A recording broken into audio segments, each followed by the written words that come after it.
আগামীকাল সকাল 10টায় আমরা ঢাকা দক্ষিণ সিটি কর্পোরেশনের সম্মুখে হাজির হব এবং এখানে বিক্ষোভ সমাবেশ করব। আমাদের দাবি মানলো কি মানলো না এটা কালকে 10টা পর্যন্ত আমরা সময় দিলাম।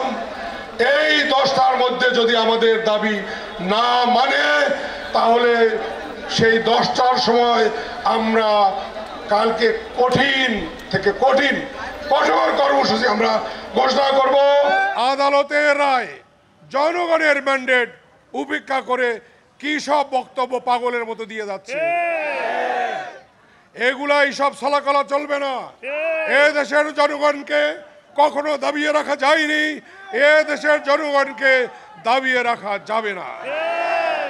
এখনো সময় আছে। উপদেষ্টা আসিফ মাহমুদ সজীব ভুইয়া, আপনি জনগণের দাবি মেনে নেন, আপনি আদালতের রায় মেনে নেন, আপনি প্রকৌশলী ইশরাকের ঢাকার দক্ষিণ সিটি কর্পোরেশনের মেয়র হিসাবে শপথ বাক্য পাঠ করানোর ব্যবস্থা করুন। আর না হলে আমরা কঠিন থেকে কঠিনতর আন্দোলন গড়ে তুলব। আমরা যদি সোজা আঙ্গুলে ঘি উঠাতে না পারি, আঙ্গুল কি করে বাঁকা করে ঘি তুলতে হয় আমরা বাংলাদেশিরা কিন্তু জানি। আমরা 71 সালে দেখিয়েছি, আবার 2024-এর জুলাই বিপ্লবেও দেখিয়েছি। স্বৈরাচার কখনো থাকতে পারবে না, গণতন্ত্রের বিরুদ্ধে যারা কথা বলে তারা থাকতে পারবে না, গণতন্ত্র হত্যাকারীরা থাকতে পারবে না। ক্ষমতা পেয়েছেন, কি ভেবেছেন এটা চিরস্থায়ী একটা বন্দোবস্ত নিয়েছেন? প্রকৌশলী ইশরাককে ক্ষমতায় বসালে উনি মেয়র হলে এখানে চাঁদাবাজি করা যাবে না। আমি স্পষ্ট জবাব চাচ্ছি। আপনার এপিএস মজেম কোনো ফাইলপত্রে স্বাক্ষর করে না, সে শুধু ফাইলের আনা নেওয়া করে, আপনার ফাইলের আনা নেওয়া এপিএস করে না। তারপরেও তার বিরুদ্ধে দুদক তদন্ত করছে। তাহলে কি দুর্নীতি করেছে আপনার মন্ত্রণালয়, কি দুর্নীতি করেছেন আপনারা? এই ঢাকাবাসী আজকের এই আন্দোলন থেকে জানতে চায়। আপনারা এই সকাল থেকে গুড়ি গুড়ি বৃষ্টি, কখনো মুষলধারায় বৃষ্টি, এই বৃষ্টি ঝড়কে উপেক্ষা করে আপনারা আপনাদের প্রাণের নেতার জন্য যে পরিশ্রম করছেন, যে আন্তরিকতা দেখিয়ে যাচ্ছেন, তা আসলে কখনো ভোলা যাবে না। আমরা এটা ভুলতে পারবো না।